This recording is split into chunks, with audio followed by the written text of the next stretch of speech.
ছাত্ৰ ছাত্ৰীসকল, আজি মই তোমালোকৰ সপ্তম শ্ৰেণীৰ অংকুৰণ পাঠ্যপুথিৰ পাঠ নং 3 থকা পণ্ডিত আনন্দৰাম বৰুৱা নামৰ এই পাঠটোৰ ক্ৰিয়াকলাপসমূহক সমাধান কৰি দিম। গতিকে ভিডিঅ'টো শেষলৈকে চাই যাবা। আৰু এতিয়ালৈকে যদিহে চেনেলটো ছাবস্ক্ৰাইব কৰি লোৱা, কাৰণ তোমালোকৰ এনেধৰণৰ ভিডিঅ'বোৰ ইয়াতে পাই থাকিবা।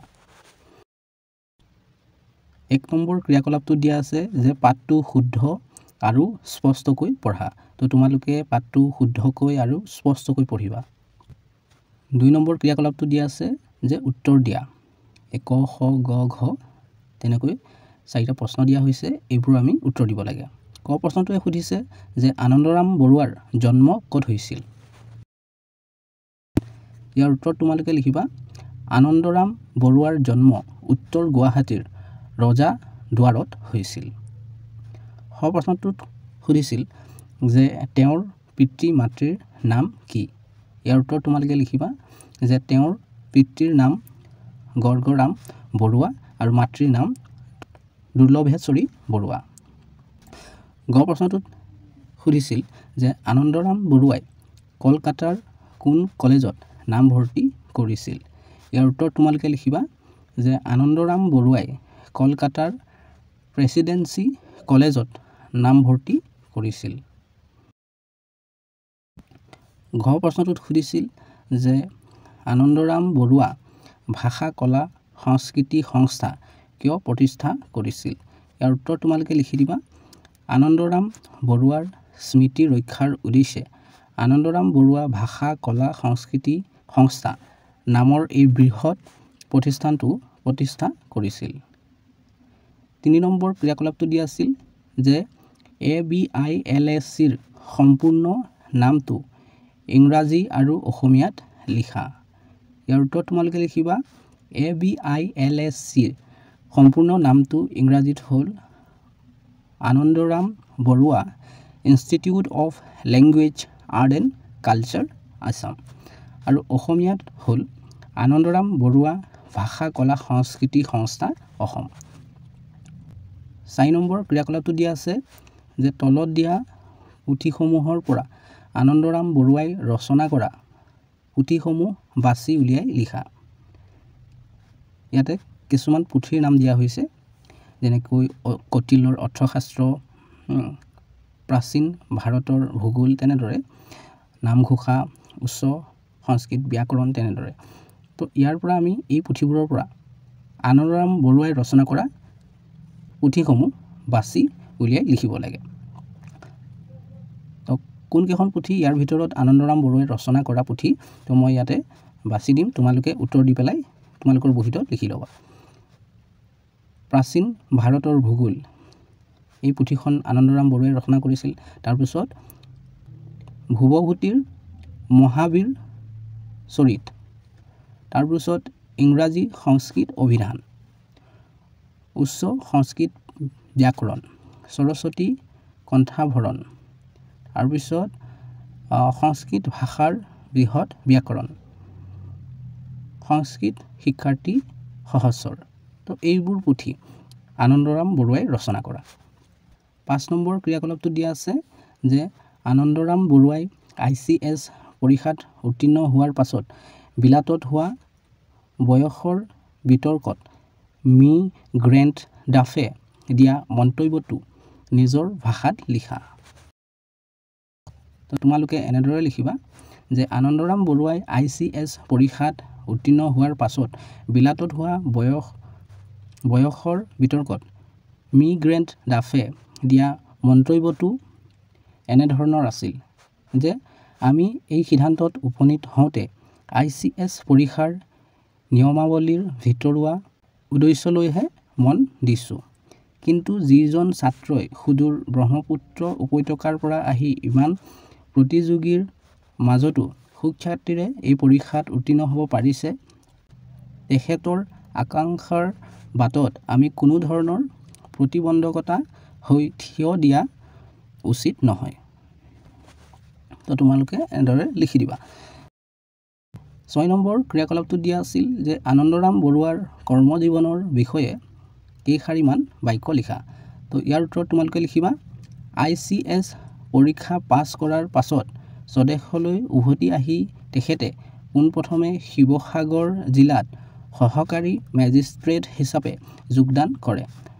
তাৰ পাছত তেখেতে ময়মনসিংহ জিলাৰ সহকাৰী মেজিষ্ট্ৰেট আৰু কালেক্টৰ হিচাপে নিযুক্তি লাভ কৰে। এনেদৰে বিভিন্ন জিলাত উচ্চ পদস্থ বিষয়া হিচাপে কাৰ্যনিৰ্বাহ কৰি 1884 চনত নোয়াখালী জিলাৰ মেজিষ্ট্ৰেট হিচাপে নিযুক্ত হয়। তেখেতৰ অগাধ পণ্ডিত্য, আকৰ্ষণীয় ব্যক্তিত্ব আৰু বিভিন্ন উন্নয়নমূলক কাৰ্যই বংগৰ নোয়াখালীৰ ৰাইজক মুগ্ধ কৰিছিল। 7 নম্বৰ ক্ৰিয়াকলাপটো দিয়া আছে যে ক অংশত থকা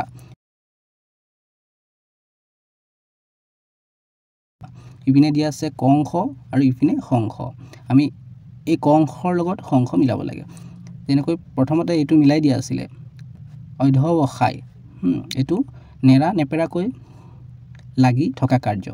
ঠিক তেনেকৈ এইবোৰ আমি মিলাব লাগে।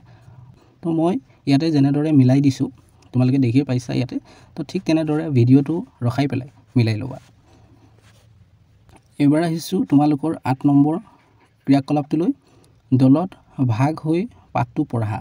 তো তোমালোকে কি কৰিবা, দলত ভাগ হৈ পেলাই পাঠটো পঢ়িব দিছে, তেনেকৈ কৰিবা। তাৰপিছত পাঠৰ পৰা অতীত কালৰ ক্ৰিয়াপদকেইটা বাছি উলিয়াই লিখা। পাঠত যিবোৰ তোমালোকে অতীত কালৰ ক্ৰিয়াপদ পাবা সেইবোৰ বাছি উলিয়াই লিখিব লাগে। ক্ৰিয়াপদ মানে সেইবোৰ ৱৰ্ড বা শব্দ যিবোৰে কাম কৰা বুজাব, যেনেকৈ পঢ়া, খোৱা, দৌৰা, খোজকঢ়া, যিকোনো কাম কৰা বুজোৱা ৱৰ্ডকে ক্ৰিয়াপদ বুলি কয়। মানে কাম কৰা বুজোৱা ৱৰ্ড হয়, শব্দ হয়। কাল 3টা আছে, তোমালোকে নিশ্চয় জানা। বৰ্তমান মানে যি এতিয়া কামটো চলি আছে, ভৱিষ্যত যিটো হ'ব এতিয়ালৈকে হোৱা নাই, আৰু অতীত যিটো কাম আগতে হৈ গ'ল। এনেকৈ 3টা কাল আছে। ইংৰাজীটো তেনেকৈ টেন্স বুলি কয় কালক, প্ৰেজেণ্ট, পাষ্ট, ফিউচাৰ, তেনেকৈ 3টা টেন্স আছে। যেনেকৈ মই পঢ়িছিলোঁ, এইটো অতীত কালৰ কথা কৈছে। মই পঢ়িছিলোঁ, আগত পঢ়িছিলোঁ, মানে হয়তো কালি পঢ়িছিলোঁ বা এবছৰৰ আগত পঢ়িছিলোঁ, মই কামটো আগতে কৰিলোঁ। মই পঢ়িছোঁ, এইটো বৰ্তমান কালৰ কথা কৈ আছে, এতিয়া হৈ আছে কামটো। তাৰপিছত মই পঢ়িম, এইটো ভৱিষ্যতৰ কথা কৈছে, এতিয়ালৈকে হোৱা নাই। মানে মই এতিয়ালৈকে পঢ়া নাই, হয়তো মই কালি পঢ়িম, এসপ্তাহৰ পাছত পঢ়িম, হয়তো এবছৰৰ পাছত পঢ়িম, কিন্তু মই এতিয়ালৈকে কামটো কৰা নাই, যিটো ভৱিষ্যতে হ'ব। তো সেইটো বুজাইছে। তো পাঠটো পঢ়ি তোমালোকে কি কৰিব লাগিব, ইয়াত কি কৈছে, অতীত কালৰ ক্ৰিয়াপদকেইটা বাছি উলিয়াই লিখিব লাগিব। ইয়াতে মই কেইটামান লিখি দিছোঁ, তোমালোকে লিখি ল'ব পাৰিবা। তেনেকৈ হৈছিল, নাছিল, পাৰিছিল, ফলিয়াইছিল, পঠিয়াইছিল, কৰিছিল, লিখিছিল, এইবোৰ অতীত কালৰ ক্ৰিয়াপদ। 9 নম্বৰ ক্ৰিয়াকলাপটো দিয়া আছে খালী ঠাই পূৰ কৰা। ইয়াত যিবোৰ খালী ঠাই দিয়া হৈছে তো এইবোৰ আমি পূৰ কৰিব লাগে। কতো দিয়া আছে কালি মই গুৱাহাটীলৈ, ইয়াত আমি লিখিব লাগিব যাম। এতিয়ালৈকে যোৱা নাই, এইটো ভৱিষ্যত কালৰ কথাক বুজাইছে। হয়তো চাইছোঁ কালিলৈ আমাৰ ঘৰলৈ ৰমেন, ইয়াত আমি লিখিম আহিব, মানে এতিয়ালৈকে অহা নাই, কালিলৈ আহিবহে, অহাকালি আহিবহে, এইটো ভৱিষ্যত কালক বুজাইছে এই বাক্যটো। এনেকৈ ঘৰটো চাইছোঁ ল'ৰাবিলাকে খেলপথাৰত বল খেলিছেও লিখিব পাৰোঁ, আমি খেলিবও লিখিব পাৰোঁ। খেলিব হ'লে সিহঁতে এতিয়ালৈকে খেলা নাই, খেলিবহে, আৰু খেলিছে দিলে এতিয়া বৰ্তমানে হৈ আছে কামটো, ধৰা এতিয়া খেলি আছে। এইবাৰ আহিছোঁ তোমালোকৰ 10 নম্বৰ ক্ৰিয়াকলাপটোলৈ, পাঠৰ পৰা বিশেষ্য, বিশেষণ, সৰ্বনাম আৰু ক্ৰিয়াপদ বিচাৰি উলিয়াই বহীত লিখা। মই ইয়াৰ উত্তৰত যেনেদৰে লিখি দিছোঁ, ভিডিঅ'টো ৰখাই পেলাই তোমালোকে ঠিক তেনেদৰে লিখি ল'বা। তো মৰমৰ ছাত্ৰ ছাত্ৰীসকল, ভিডিঅ'টো ইয়ালৈকে আছিল। তোমালোকৰ অংকুৰণ পাঠ্যপুথিৰ অন্য পাঠবোৰৰ ক্ৰিয়াকলাপসমূহৰ ভিডিঅ'বোৰৰ লিংকবোৰ এই ভিডিঅ'টোৰ তলতে পাই যাবা, ইয়াতে ক্লিক কৰি চাই ল'ব পাৰিবা। আৰু এতিয়ালৈকে যদিহে চেনেলটো ছাবস্ক্ৰাইব কৰি লোৱা নাই, কৰি লোৱা, কাৰণ তোমালোকৰ এনেধৰণৰ ভিডিঅ'বোৰ ইয়াতে পাই থাকিবা। ভিডিঅ'টো ইয়াতে সমাপ্ত কৰিছোঁ, ধন্যবাদ।